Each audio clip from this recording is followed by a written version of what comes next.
A grown man is ruining my son's life, so I am ruining his. My son just turned 18 and is disabled. He needs and takes multiple medications and needs support at school. He does well in some settings and is on track to graduate and pursue trade school, with support, and we're so proud of him. He is extremely impressionable, a little socially awkward, and desperate for friends. For years we've struggled because he gives his possessions away, gets in bad situations, someone offering to sell him rocks at a park, him thinking they are collectible polished gemstones, so he asks to see them, and then freaks out when he realizes they're illegal substances, and is easily bullied. He will do anything to be liked, which breaks my heart, and we're working on it in therapy, with trusted adults, etc. The grown man. This guy is 28 years old. Let's call him Quentin. He's frequently homeless, often sleeping in a tent in parks, or he'll get a voucher from our city to stay in a motel. He has 2 pit bulls, not spayed or neutered, that he will leave in the tent or motel room when he works at a fast food job. I actually have compassion for him and his animals, if he had nothing to do with my son. It started with him asking my son to watch his dogs in the park while he worked. My son is so thrilled to have a friend, and be helping, and he does love animals. So he will spend 8+ hours a day or night,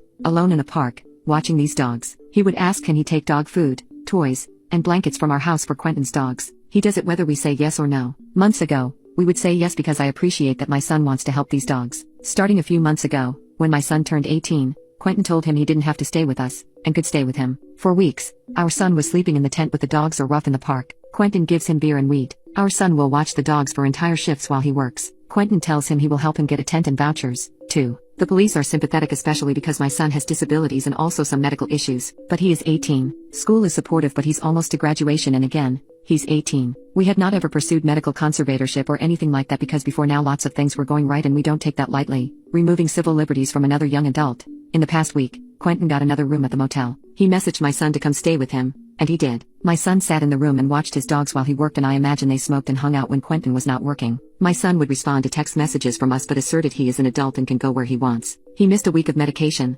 school, part of his part-time job, and another important appointment. Being Quentin's friend is more important than all of these things, and he feels good helping his friend and says, Quentin is like a brother to me. He's the best brother I've ever had. Quentin's own family have kicked him out. They are nearby. No idea who watches the dogs when my son is not available. Quentin doesn't drive, and earlier this week my son gave Quentin his bike because he needs it more than me. Our son came home yesterday and had a complete psychiatric crisis because he's been unmedicated, and probably also high/drinking, for so many days. His medical issues are exacerbated. He was banging his head on the concrete floor, and when we called emergency services, he spit at the police, so they put a spit hood on him and restrained him. It was horrific and he was begging for help. We're not sure when he will be stable enough to come home and may need a medical procedure. He was coherent today, crying, apologizing, but still 100% certain Quentin is his friend. I also feel terrible because I know that at age 18 it's a good thing for my son to be not telling us everything, having his own friends and life, etc. I look forward to that day. He does have other friends who are closer to his age and their hanging out is more appropriate, but these other kids have busier lives and more responsibilities. They aren't available 24/7.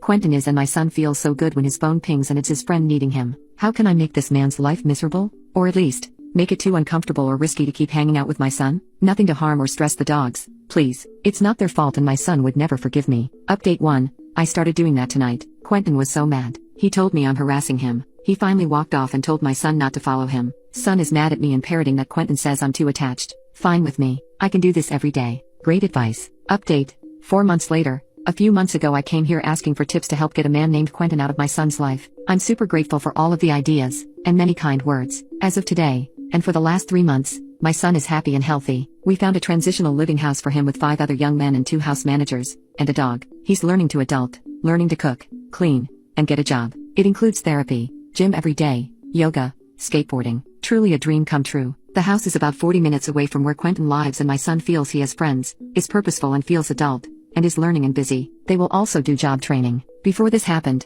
I took as much of your advice as was possible. I contacted the manager at Quentin's workplace and the motel he occasionally stays at. I told them Quentin was allowing a disabled teenager to stay with him and giving him, and other teens, alcohol. Manager is local small business owner and took my information seriously. I also went to motel and pointed out the sign that said all guests must have ID. My son does not. I told manager I hoped he was abiding by rules or I'd contact corporate. I also started calling non-emergency PD line when he was camped after park closing time, and leaving his dogs during the day. PD would move him along. Someone had the great advice of being his best friend and showing up all the time, so I did. Quentin wants to see my son. Hey, here I am, too. I'm at the park. I'm at your work.